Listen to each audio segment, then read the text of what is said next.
우리 속담에 자식농사라는 말이 있어요. 자식농사를 짓는다. 이 말은 우리 자식들을 이제 자녀들을 마치 농사 짓듯이 이렇게 표현한 거예요. 농부가 어떻게 농사를 짓습니까? 자기 마음이에요. 씨를 뿌릴 만한 여건이 안 되면 안 뿌리는 거예요. 그 밭이 좋지 않으면 사용하지 않는 거예요. 농부가 자기 마음대로 하는 거예요. 그리고 농사를 지을 때 어떻게 짓습니까? 자기의 지식을 따라서 농사를 짓는 거예요. 또 농사를 지을 때 자기의 경험을 따라서 농사를 짓습니다. 누구 마음대로 짓습니까? 농부 마음대로 짓는 거예요. 이 말 속에 숨은 뜻은 뭐냐면은 우리 부모들도 자식을 농사 짓듯이 그렇게 양육한다는 의미가 있는 거예요. 부모가 자식을 자기의 지식을 따라서 양육합니다. 또 부모가 자기의 자녀를 자기의 경험을 따라서 양육해요. 그렇기 때문에 부모와 자녀가 됩니까? 갈등하는 거예요. 자녀 뜻과 상관없어요. 자녀의 은사와 상관없어요. 부모가 원하는 대로 자녀가 양육되기를 원한다는 사실이에요. 자녀가 부모의 뜻을 따라서 잘 이루어지는 게 아니고 자녀가 자기 마음대로 또 살려고 하는 이런 일들 때문에 충돌이 일어나는 거예요. 부모는 자녀를 키우지만 자녀는 부모의 소유가 아니라는 사실을 우리가 깨닫지 못하기 때문에 그런 거예요. 그렇기 때문에 부모가 자기 자녀를 마음대로 키우려고 하는 거예요. 하나님께서는 분명히 우리 모두에게 계획하신 그런 뜻이 있으시고 목적이 있으세요. 그런데 부모들은 전혀 그렇지 않은 거예요. 자기 마음대로, 자기 뜻대로, 자기 계획대로 자녀들을 양육하는, 그게 바로 오늘 자식농사 짓는다는 그러한 의미 속에 포함되어 있는 거예요. 어느 사람이 미국으로 이민 가면서 과수원을 관리자에게 맡기고 합니다. 그 과수원 주인은 과수원을 얼마나 사랑하는지 몰라요. 그 과수원이 자기 조상 대대로 내려오는 그러한 아주 귀중한 거기 때문에 이민 가면서 관리인에게 맡기고 왔어요. 그리고 이제 이민을 왔는데 그 관리인 과수원을 가꾸면서 늘 무슨 생각이 드냐면 농장을 하면은 더 많은 수입이 있을 텐데 이걸 어떻게 바꿀까 그 생각을 하고 있는 거예요. 그래서 그 관리인은 어떻게 합니까? 이제 세월이 지나면서 그 과일나무를 전부 다 파헤칩니다. 싹 다 파헤쳐가지고 거기에다가 가축 그 짓는 그런 집, 축사 같은 거 그런 걸 짓고 이제 농장으로 만들어 놨어요. 그래서 정말로 관리자의 생각대로 농장을 만들어서 많은 수입을 이제 거두드립니다. 관리자가 얼마나 기쁩니까? 과수원할 때보다도 편리하고 수입도 많이 생겨났어요. 이제 세월이 지나서 미국에 살던 그 과수원 주인이 한국에 찾아왔어요.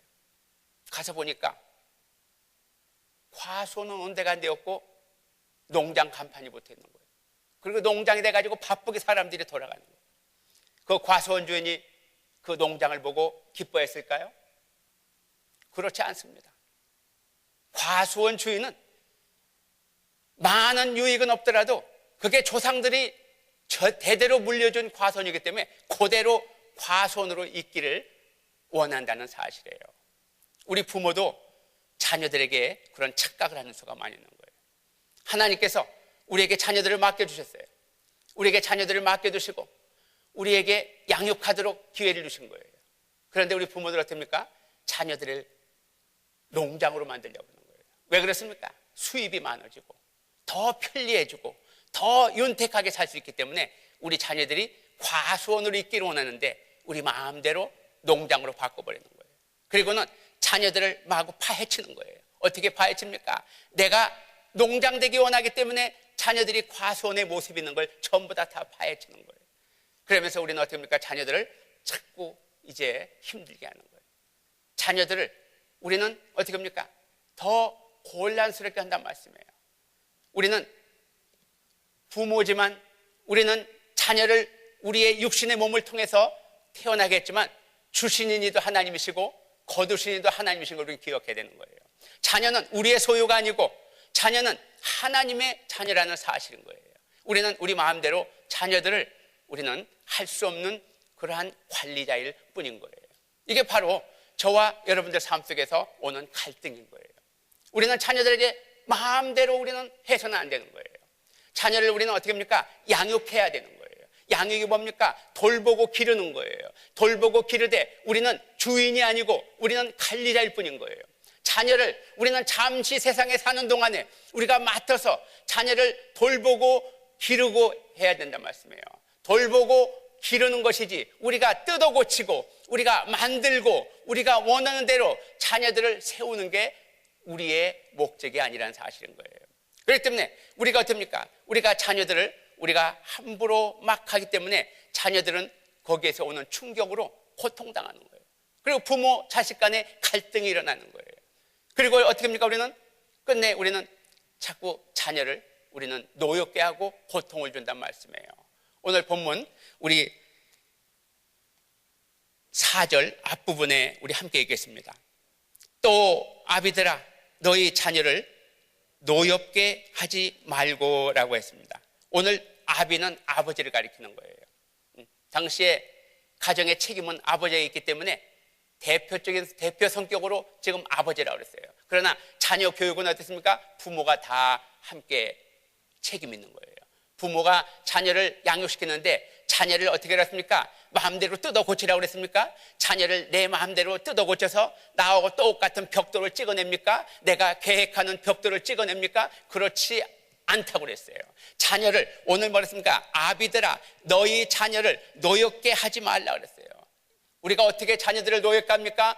우리가 자녀들을 화나고 반항하고 그렇게 하는 것은 우리가 잔소리하기 때문인 거예요. 잔소리라는 거예요. 왜 잔소리합니까? 우리 뜻대로 우리 마음대로 따라서 하지 않을 때 잔소리하는 거예요. 나는 이렇게 되기로 하는데 자녀는 그렇게 안 되는 거예요.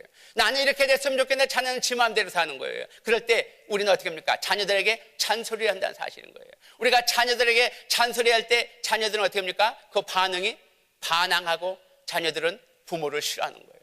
저도 그러한 피해를 준 부모 중에 한 사람인 거예요. 그래서 저희 아들이 지금은 안 그러지만 사춘기 때 저보고 히틀러라고 그랬어요. 여러분 제 별명이 히틀러입니다. 저희 아들한테. 여러분 히틀러가 누굽니까? 가장 못된 사람이 히틀러인 거예요. 제가 잔소리하니까 저희 아들이 저보고 히틀러라는 거예요. 그래도 제가 부족하지만 누굽니까? 목회자인 거예요. 목회자인데도 저희 아들한테는 히틀러인 거예요. 왜 그렇습니까? 잔소리하기 때문인 거예요. 그것뿐입니까? 잔소리하다가 갈등이 깊어지면은 그때부터는 자유를 빼앗기 시작하는 거예요. 자녀들이 누리는 모든 혜택을 빼앗는 거예요. 왜? 내 소유로 내 마음대로 할 수 있는 걸로 착각하기 때문에 그랬다는 사실인 거예요. 지난 금요일 날 기도 모임을 마치고 이제 나가는데 이 잔디 앞에 있는 스프링클러가 계속해서 물이 나오는 거예요. 제가 들어갈 때 봤는데 나갈 때도 물이 있어요. 무려 한 2시간 이상 가까이 흐르는 거예요. 그걸 이제 집에 가려다가 다시 들어와서 물을 잠그려고 사방을 조사해 봤어요. 조사해 봤는데도 알 길이 없어요. 그래서 또 전화를 또 어느 분이 또 밤에 또 쫓아나오신 분도 있으세요. 또 누구도 또 오셔서 물벼락 맞으신 분도 계시고 또 이런 데도 못 고치는 거예요. 아무리 찾아도 고칠 수가 없어요. 물을 잠그려고 하는데 잠글 수가 없어요. 자, 우리의 뜻대로 안 되죠. 우리의 마음대로 안 되죠. 제가 불평을 할 수밖에 없는 상황이죠. 그런 상황에서 어떻게 합니까? 제가 이제 하는 일은 파괴하는 일밖에 없는 거예요. 전기줄을 끊어내는 거예요. 전기줄을 끊어내도 여전히 물은 나오는 거예요. 전기줄과 상관없이. 또 그러니까 어떻게 합니까? 스프링클러를 지금 뜯어내기 시작하는 거예요. 우리가 자녀들을 그렇게 양육한다는 사실인 거예요.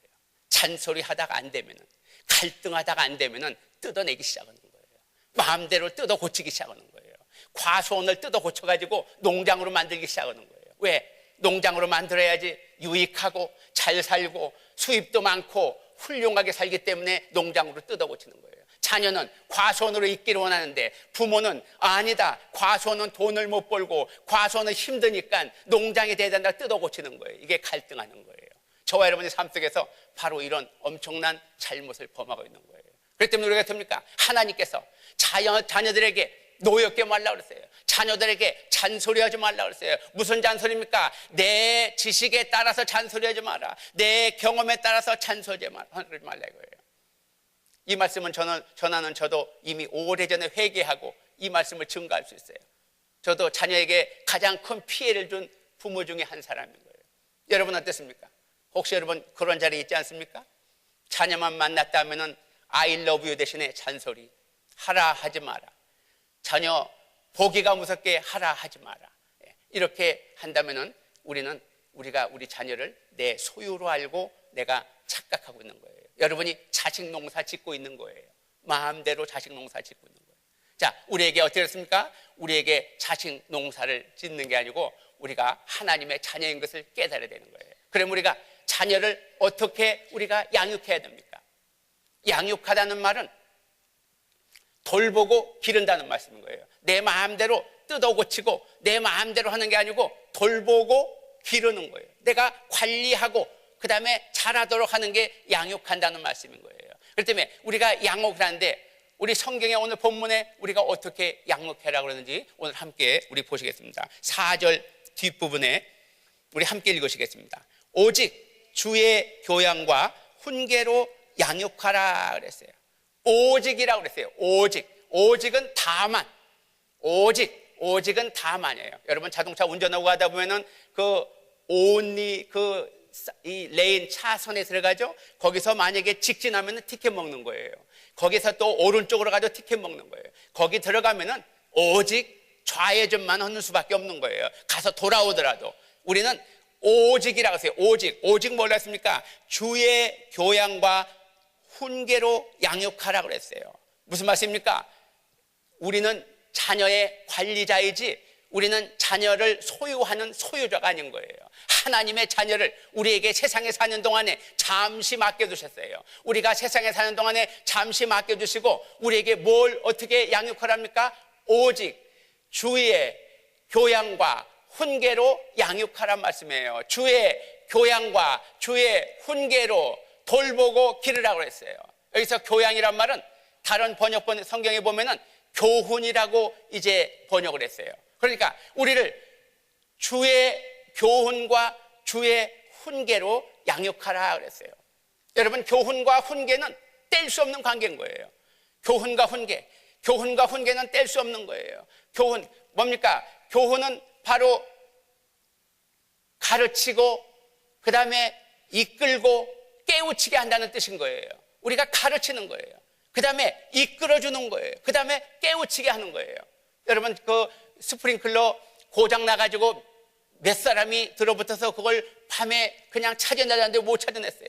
그래서 결국은 스프링클러 한 사람을 불렀더니 잠시 와서 손가락 하나 까딱하니까 물이 잠궈지는 거예요. 이게 전문가인 거예요.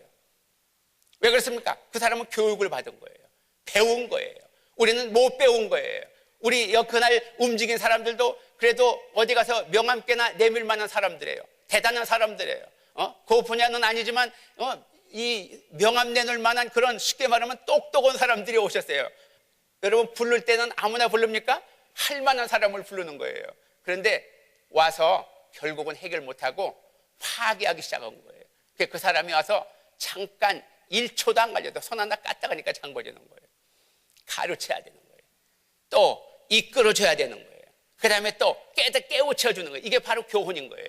오직 우리에게 뭐라 했습니까? 주의 교훈으로 양육하라고 그랬어요. 우리는 자녀들을 이렇게 가르쳐줘야 되는 거예요. 우리가 깨닫게 우리는 가르치고 이끌어주고 해가지고 어떻습니까? 자녀들을 가르쳐야 되는 거예요. 뭘 해야 됩니까? 바로 우리 뜻대로 우리 생각대로 하지 말고 하나님의 교훈으로 하란 말씀이에요. 자, 교훈은 뭡니까? 이스라엘 사람들은 바로 하나님이 교훈의 근본이라고 생각했어요. 그래서 성경은 바로 하나님의 백성들이 배워야 될 교훈으로 하는 거예요. 그렇기 때문에 성경을 보지 않고는 하나님의 교훈을 알 수 없는 거예요. 성경이 뭡니까? 곧 하나님의 교훈인 거예요. 곧 뭡니까? 우리는 자녀들을 하나님의 말씀대로 가르치라고 했어요. 디모데후서 3장 16절에 모든 성경은 하나님의 감동으로 된 것으로 교훈과 책망과 바르게 함과 의로 교육하기에 유익하니라 그랬어요. 자, 모든 성경은 하나님의 감동으로 된 것으로 뭡니까? 교훈을 위해 썼단 말씀이에요.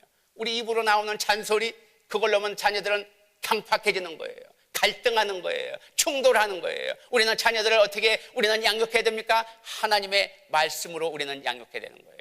하나님의 말씀으로 양육하되 하나님의 말씀 가운데서 우리가 양육되어져야 되고, 우리 자신도 역시 하나님의 말씀으로 양육받아야 된다는 말씀이에요. 우리가 하나님의 말씀을 모르고 우리가 하나님의 말씀을 자녀들에게 가르칠 수가 없어요. 그렇기 때문에 신명기 6장 6절로 7절에 이렇게 말씀하셨어요.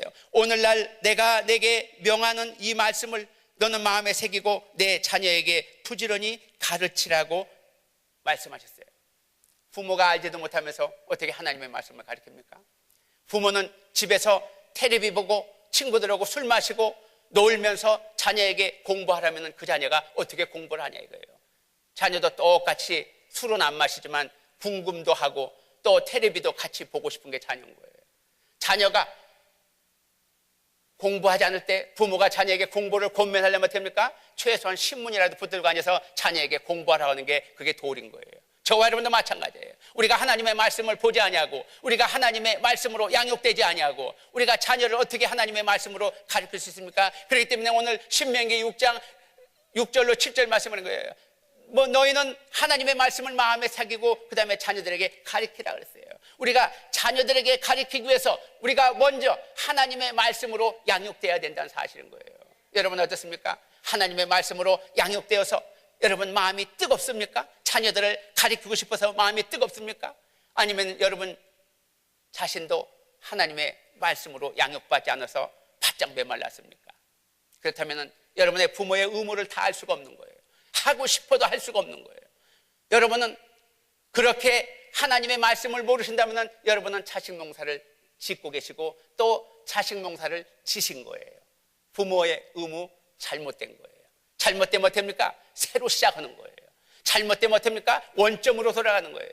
잘못되면 어떻습니까? 본질로 돌아가는 거예요. 결국 반드시 우리는 원점으로 돌아가지 않으면 우리는 하나님의 자녀로 우리는 바르게 키울 수가 없다는 사실인 거예요.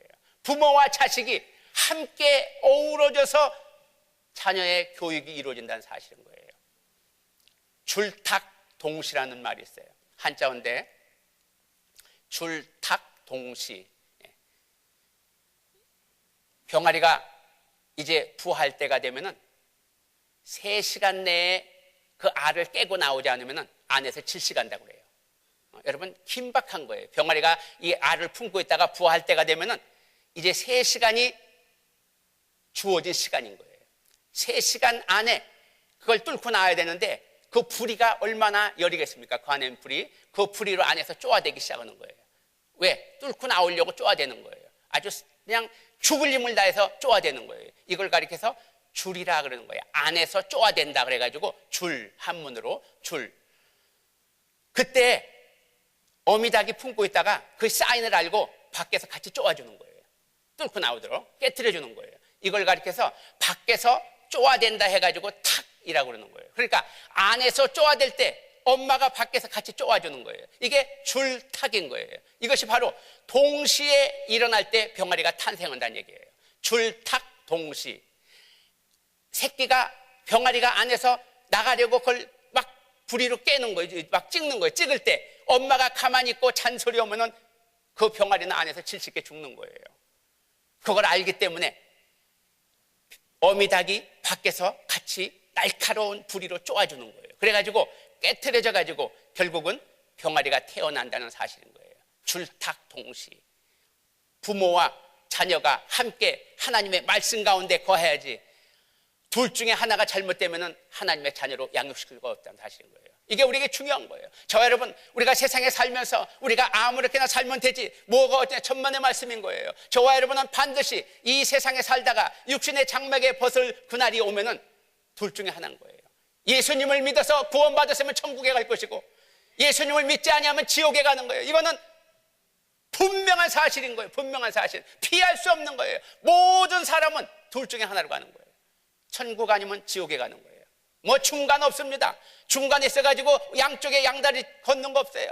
예수님 믿고 구원받아서 하나님의 자녀 되면 천국에 갈 것이고 교회 수십 년 다녔어도 예수님을 믿지 않고 교양으로 수양 삼아서 좋으니까 나왔다면 그 사람은 교회 수십 년 나왔어도 여지없이 지옥 가는 거예요. 이게 바로 우리 앞으로 되어질 일인 거예요. 그 일을 위해서 저와 여러분에게 부모의 의무가 무엇보다도 중요합니까? 자녀에게 농장으로 만들어져가지고 돈 많이 버는 게 중요합니까? 자녀에게 농장으로 만들어져서 편안하게 사는 게 중요합니까? 세상 사는 동안에 잠시일 뿐인 거예요. 잠시. 여러분이 수없는 재산을 누렸어도 세상 사는 동안에 잠시예요. 애플 컴퓨터 창업자 보세요. 아무것도 가져가는 거 없어요. 잠시. 우리보다도 오래 못 살았어요. 우리가 아니라 저보다도 오래 못 살았어요. 그냥 가는 거예요. 그 사람 간 뒤에 죽음으로 끝났을까요? 천만의 말씀이에요. 세상에서 그런 엄청난 회사를 만들었기 때문에 자동적으로 천국 갈까요? 천만의 말씀이에요. 오직 성경에는 예수님이 아니면 천국에 갈 수 없는 거예요. 예수님께서 뭐라 하십니까? 내가 곧 길이요 진리요 생명이니 나로 말미암은 자고는 아버지께로 올 자가 없다고 요한복음 14장 6절에 분명히 말씀하셨어요. 바로 우리는 그 길을 가는 사람들이고 그 길을 가야 하고 우리는 반드시 가야 하기 때문에 자녀들 어떻습니까? 하나님의 말씀으로 우리는 양육시켜야 된다는 사실인 거예요. 이게 저와 여러분의 숙제인 거예요. 저와 여러분 어떻습니까? 그렇게 하지 못한다면 우리는 어떻습니까? 둘 다 비극인 거예요. 내가 병아리가 안에서 부리로 쪼아댈 때 내가 쪼아내줘야지 병아리로 탄생하는 것이지, 그렇지 않으면 병아리가 그 안에서 질식한다는 사실인 거예요. 내가 하나님의 말씀을 내가 양육하지 못한다면 그 자녀는 누군가에서 전도받아가지고 하나님의 자녀가 될지 모르나 일단은 질식해서 죽은 자녀, 지옥 갈 자녀나 별다를 뽑는 거예요. 일단은 나를 통해서 해답을 얻는다면, 부모를 통해서 해답을 얻는다면, 내가 하나님의 말씀으로 교훈하지 않았다면, 하나님을 모른다면 그 여러분의 사랑하는 자녀는 말할 것도 없이 지옥 가는 거예요. 여러분 상상해 보셨습니까? 여러분 자녀가 고통당하면 차라리 내가 당하는 게 낫고, 여러분 자녀가 아프면 차라리 내가 아픈 게 낫고, 여러분 자녀가 고생하면 차라리 내 고생이 낫고. 여러분 고생? 지옥에 비하면 이거는 아무것도 아니에요. 세상 말대로 세 발의 피입니다. 조족지혈이라고 그러죠. 문자 쓰는 사람들 세 발의 피예요. 여러분들은 부모의 의무를 다 하셨습니까? 여러분들이 하나님의 말씀을 늘 양육돼서 자녀들을 하나님의 말씀으로 가르쳤습니까? 오늘 이 말씀 여러분들 새겨 들으시기 바랍니다. 제가 드리는 말씀이 아니고 성경이 말하는 거예요. 장난같이 들릴지 모르지만, 여러분 교회 와 닿을지 안 닿을지 모르지만, 죽음의 문턱에서 여러분은 반드시 만약에 그렇게 따르지 않는다면 후회하실 거예요. 저는 여기 앉으신 여러분 중에서 가장 많이 죽음의 자리에 저는 참석받고 찾아간 그러한 목회자예요. 죽음의 자리에서 많은 사람들을 기도해서 이 세상을 떠나보내는데 제가 함께 동참했어요. 100이면 100사람, 1000이면 1000사람이 한결같이 죽음의 문턱에서는 바로 이 천국과 지옥으로 갈등하고 고민한다는 사실을 여러분들 저는 늘 보고 깨달은 거예요. 주님이 오라 하시면 아무도 거역할 수 없는 거예요. 주님이 오라 하시는 때는 시도 때도 없는 거예요. 주님이 오라 하시는 그때는 나이하고 상관없는 거예요. 나는 물론 자녀가 됩니까? 주의 교훈으로 양육해야 되는 거예요. 그렇지 않으면 결코 하늘나라에 갈 수 없다는 사실 여러분 기억하시기 바랍니다. 여러분 뭐가 그렇게 바쁘십니까? 여러분 뭐가 그렇게 중요하십니까? 이 세상에 뭐가 중요합니까? 우리 없어도 여전히 해는 떠서 해는 지는 거예요. 해는 떠서 지고 여전히 없어도 세상은 돌아가는 거예요. 내가 없어도 여전히 모든 건 다 펑펑펑 돌아가게 돼 있는 거예요. 그런데 나 없으면 모든 게 끝나는 것처럼 생각하고 바쁘다 보니까 자녀를 못 가르치고 바쁘다 보니까 신앙생활을 하지 않았다면 여러분은 우선순위가 먼저 무엇인지 깨닫지 못하는 거예요. 너희는 먼저 그의 나라와 그의 의를 구하라고 그랬어요. 우리에게 가장 중요한 건 바로 이 일입니다. 우리를 이 세상에 허락하시고 이 세상에 살게 하시고 나중에 부르시는 누구냐면 바로 우리를 만드신 하나님이시라는 사실인 거예요. 이 세상에 허락하시고 우리를 만드신 분이 하나님이신 거예요. 그 하나님이 우리가 잘못 깨닫고 우리가 오해할지 모르지만 하나님은 조금 더 틀리지 않고 살아서 역사하시며 성경 말씀을 통해서 하신 그 말씀이 그대로 이루어진다는 사실이에요. 어린이 주일 맞아서 저와 여러분들 우리 한번 생각해 보시기 바랍니다. 여러분들 하나님의 말씀으로 양육 받으셨습니까?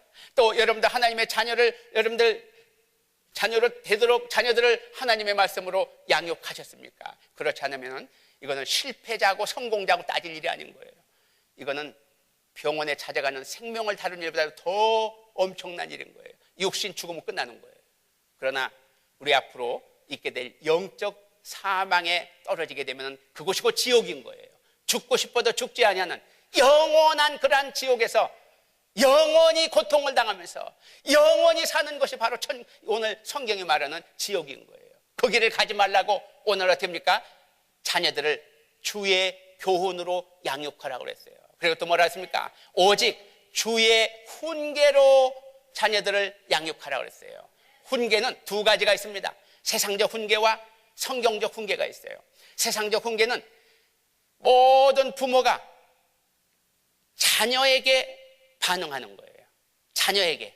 그러니까 자녀가 어떻게 되어진 일을 따라서 반응하는 게 세상적 훈계인 거예요. 만약에 자녀가 성적이 떨어졌다, 감정이 나서 반응하는 건 세상적 훈계인 거예요. 만약에 자녀가 훌륭한 사람이 되라고 그랬는데 엉망진창으로 살아갔다, 그 자녀에게 자녀의 되어진 열매를 보고 자녀의 삶을 보고 그냥 반응하는 것이 세상적 훈계인 거예요.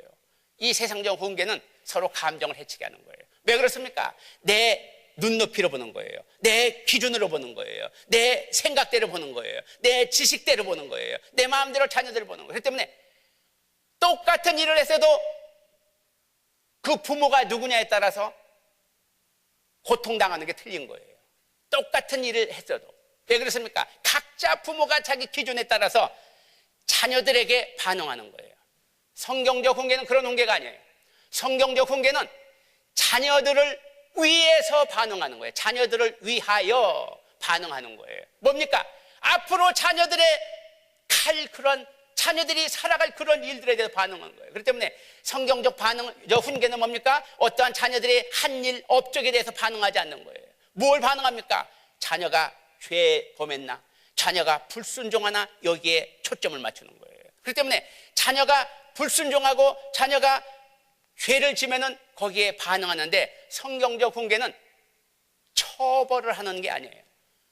물리적으로 처벌하는 게 아니고 성경적 훈계는 훈련을 시키고 바로 잡아주는 거예요. 성경적 훈계는. 그러니까 어떻습니까? 만약에 자녀들이 문제가 있을 때 주의 훈계를 자녀들에게 할 때 어떻게 합니까? 자녀들을 훈련을 시키고 바로 잡아주는 거예요. 자녀들이 바른 길을 가도록 훈련시키고 도와주는 거예요. 자녀들이 그런 길을 가도록 자녀들에게 길을 열어주는 거예요. 너 왜 이렇게 했느냐? 너 왜 이렇게 했느냐고 나무래고 따지지 않는 거예요. 그런 것이 여러분, 우리 둘째 아들 집을 나간 탕자라고 그러죠. 그 아버지가 탕자가 돌아올 때 어떻게 합니까? 너 돈 가져간 거 어떻게 했어? 너 돈 왜 썼어? 너 정말로 꼴 좋다. 너 정말로 이렇게 했지. 너 이제 너 그 싹쓸 그렇게 하는 거예요. 성경적 훈계는 어떻게 합니까? 그 아들이 다시 회복되도록, 아들이 바른 길을 가도록 가락지를 끼워주고 새 옷을 입히고 신발을 신기고 아들의 신분을 회복시켜줘서 다시 가도록 기회를 주는 거예요. 그리고 어떻게 합니까? 자녀들을 훈련시키고 또 수정해서 바른 길을 가도록 하는 게 성경적 훈계라는 사실인 거예요. 그렇기 때문에 성경적 훈계를 하는 건 뭡니까? 내 뜻대로 하지 아니하고 내 마음대로 하지 아니하고 아버지의 뜻대로, 아버지의 원하시는 대로, 아버지의 기뻐하시는 대로 자녀들을 훈련하고 자녀들을 바른 길을 가게 하는 거예요. 그렇기 때문에 어떻습니까? 하나님께서 우리를 끝없이 용서해 주시는 거예요. 하나님께서 우리를 사랑하시되 죽기까지 사랑하시는 거예요. 왜 그렇습니까? 바른 길을 가도록 수정해주고 훈련시켜서 하나님 기뻐하시는 자녀로 바로 가도록 하는 것이 성경적 훈계라는 사실인 거예요. 여러분, 어떤 훈계를 아십니까? 문제 생기면 즉각 성적 떨어졌다고 그냥 여러분 반응을 하십니까? 자녀가 사업에 실패했다고 그냥 반응하십니까? 그렇다면 여러분은 세상적인 훈계를 하고 계시는 거예요. 성경적인 훈계는 어떤 일을 했을지라도, 무슨 잘못을 했을지라도 죄의 문제와 불순종의 문제를 회개하고 돌아서게 만들고 다시 서서 그 길을 가도록 훈련시키고 길을 바로 잡아주는 게 성경적인 훈계라는 사실인 거예요. 이게 부모가 자녀에게 이런 훈계를 해야 돼요. 저도 그런 훈계를 못하고 세상적인 훈계를 많이 해가지고 저희 아들이 저보고 한때는 히틀러라고 그런 거예요. 아마 저만큼 그런 소리 듣는 사람 없을 거예요. 여러분 중에도. 얼마나 제가 못된 아버지면 저보고 히틀러라고 그랬겠습니까? 이게 제가 착각한 거예요. 그리고 저는 어느 시기에 제가 어느 집회에 가서 가장 귀한 걸 저보고 하나님 앞에 드리고 포기하라고 그래서 저는 저희 아들을 포기하면서 어깨가 귀에까지 올라갈 정도로 흐느끼면서 제가 통곡하고 울은 적이 있어요. 왜 그렇습니까? 제 소유인 줄 알고 잡았던 거기에 대한 하나님께 대한 죄송스러움, 또 그렇게 아까운 것을 놓는 서운함, 이 두 가지가 교차하면서 엄청나게 울고, 그 뒤부터는 어떻게 됩니까? 이제는 주의 교훈과 훈계로 저희 아들을 양육하기 시작한 거예요. 그러면서 어떤 일이 일어날까요? 관계가 회복되기 시작하는 거예요. 그러면서 어떤 일이 일어날까요? 제가 손을 놨더니 하나님께서 간섭하기 시작하시는 거예요. 제가 손을 놨더니 하나님께서 직접 저보다도 더 가까이 가셔가지고 저희 아들을 관리하기 시작하는 거예요. 저는 무엇을 하기 원합니까? 기도하고 만나면 사랑하고 말씀을 서로 나누는 그런 관리자로 저는 살아가면서 비로소 오늘 부모의 의무가 무엇인지 깨닫게 하셨다는 사실인 거예요. 저와 여러분, 자녀는 우리의 소유가 아닙니다. 자녀는 하나님께서 세상에 사는 동안에 우리에게 가장 가깝게 맡겨주신 하나님의 자녀인 거예요. 가장 가깝게. 우리는 어떻게 됩니까? 하나님의 자녀를 우리는 노엽게 하지 말아야 되는 거예요. 잔소리 하지 말아요. 잔소리가 뭡니까? 내 지식과 경험에서 나오는 거예요. 너 왜 이러냐? 너 이렇게 하면 안 되고 나온다는 사실인 거예요. 그리고 우리는 어떻게 합니까? 내 지식과 경험대로 자식 농사를 짓는 거예요. 그러면 안 되는 거예요. 어떻게 됩니까? 우리는 주의 교훈으로 우리는 가르쳐주고 이끌고 깨우쳐줘야 되는 거예요. 그리고 우리는 어떻게 됩니까? 주의 훈계로 훈련시키고 바른 길을 가도록 우리는 길을 잡아줘야 된다는 사실인 거예요. 사랑하는 성도 여러분, 오늘 어린이 주일입니다. 아마 이 설교를 들으면서 어떤 분이 이런 분이 있을 거예요. 난 이미 자녀 다 키워서 다 끝났네요, 그러신 분 계실 거예요. 그러면 묻겠습니다. 여러분 부모의 의무를 다했습니까? 그래서 예수님을 잘 믿으십니까? 오늘 어린이 주일에 이 말씀에서 자유할 수 있는 사람 한 사람도 없어요. 아들이 90세가 되셨다고 치더라도, 모세가처럼 120세 살아서 아들이 90세가 되셨다고 치더라도 예수님을 믿지 않는다면 여러분은 지금부터 이 말씀을 시작하셔야 돼요. 만약에 여러분 자녀들이 아직도 하나님을 모르고 방황한다면 지금 이 말씀 시작할 때라는 사실인 거예요. 후회하지 마시고 후회하지 마시고 후회하지 마시고 후회하지 마시고 후회하지 마시고 시작하셔야 된다는 사실인 거예요. 여러분 후회하지 마시고 후회하지 마시고, 누구를 먼저 불러갈지 모르는 게 우리들의 인생인 거예요. 누가 먼저 갈지 모르는 게 우리 인생이에요. 후회하지 마시고 이 말씀 여러분 귀에 들려주실 때 자녀 아직도 예수님 믿지 않는다면 여러분은 오늘 첫 번부터 시작해야 되는 거예요. 내가 내 자녀가 내 소유 아닌 걸 깨닫고, 그 다음에 어떻게 합니까? 내 자녀에게 하나님의 말씀으로 양육시켜서 하나님의 자녀가 되는 거예요. 여러분 자녀를 사랑하십니까? 자녀가 지옥 가기 원하십니까? 천국 가기 원하십니까? 만약에 오늘 말씀을 무시해버리고 여러분 자녀가 지옥에 갔다면 여러분 기분이 어떠시겠습니까? 오늘 이 말씀 어린이들에게만 주는 거 아니에요. 또 이제 어린아이를 키우는 그런 자녀들, 양육하는 자녀들, 오늘 이 시간 지금까지도 내 자녀라고 물고 뜯고 내 자녀라고 내 맘대로 하고 내 자녀라고 내 뜻대로 했다면 오늘 이 시간부터 내려놓으시기 바랍니다. 먼저 실패한 선배가 말씀드리는 거예요. 오늘 이거는 제가 목회자로 말씀드리는 게 아니라 먼저 실패한 제가 여러분에게 말씀드리는 거예요. 저도 실패해서 늦게 깨닫고 통곡하면서 깨닫고 하나님 앞에 드리고 지금 이제서 후회하는 가운데 회개하는 가운데 여러분들에게 말씀드리는 거예요. 아직도 여러분 양육하시는 분들, 아직도 여러분들 그거 깨닫지 못하신다면 자녀는 내 자녀가 아닌 거예요. 여러분은 농사 지을 자격이 없어요. 관리자인 거예요. 관리자. 농사 지을 농사꾼이 아닌 거예요. 관리자인 거예요. 어떻습니까? 우리 마음대로 과수원을 농장으로 뜯어고치면 안 되는 거예요. 농장 수입 좋죠. 농장 편리하죠. 농장 살만하죠. 그러나 내 것이 아니라는 사실인 거예요. 하나님께서는 우리 모두에게 다 각자에게 은혜를 주시고 각자 다르게 한 거예요. 지금 인구가 67억이 넘는다고 그러지 않습니까? 세계 인구가 67억 중에 저하고 똑같은 사람이 있으면 나오라고 그러세요. 제 지문하고 똑같은 사람이 있으면 나오라고 하세요. 저 한 사람밖에 없는 거예요.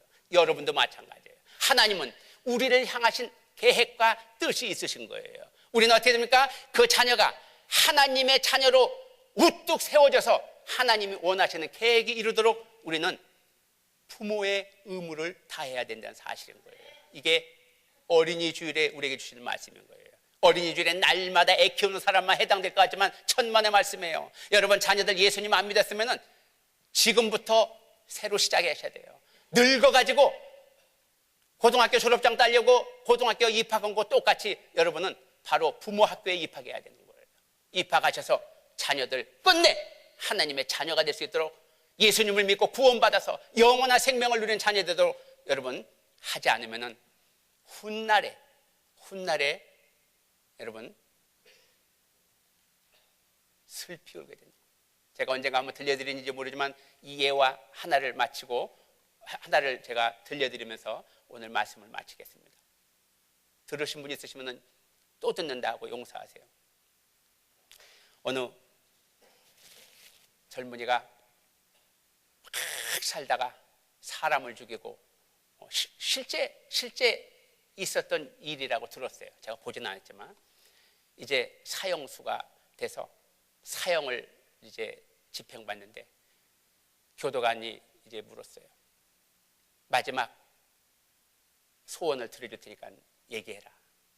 그러니까 우리 어머님을 좀 죽기 전에 만났으면 좋겠습니다. 어머님이 이제 그 사형 형장에 찾아온 거예요. 그런데 할 말이 있느냐? 그러니까 어머님 저에게 좀 가까이 오세요. 그러니까 어머니가 그 자식 이제 곧 있으면은 이제 죽어서 없어질 자식 생각이 너무 안타까워서 울면서 그냥 아유 이 녀석아 하면서 그 가까이 가서 이제 그러니까 어머니 더 가까이 오세요 그러는 거예요. 더 가까이 오세요. 그러더니 아무 소리 않고 가까이 오니까 그냥 막 귀를 물어 뜯었다고 그래요. 귀를. 그러면서 그 자녀가 물을 뜯으니까 어머니가 깜짝 놀래가지고 사람들이 달라붙을 거 아닙니까? 그래서 이제 뛰어났는데 그 자녀가 죽기 전에 한 말이 뭐냐면은 어머니가 왜 나를 진작에 막아주지 않아서 내가 오늘 이 자리에서 죽어갈 수밖에 없게 됐느냐고 어머니를 원망했다는 사실인 거예요. 만약에 우리가 부모의 의무를 잘못 이행하거나 만약에 우리가 부모의 의무를 성경대로 따르지 않는다면 우리도 다를 바 없다는 사실인 거예요. 우리 자녀들에게. 여러분 자녀는 지금 누구의 자녀로 살아가고 어느 자리에서 무엇을 위해서 살아가고 있습니까? 예수님을 믿지 아니하고 예수님의 자녀가 아니라면 다를 바 없어요. 우리 오늘 잠시 우리 눈 감으시고 우리 자신 한번 생각하겠습니다.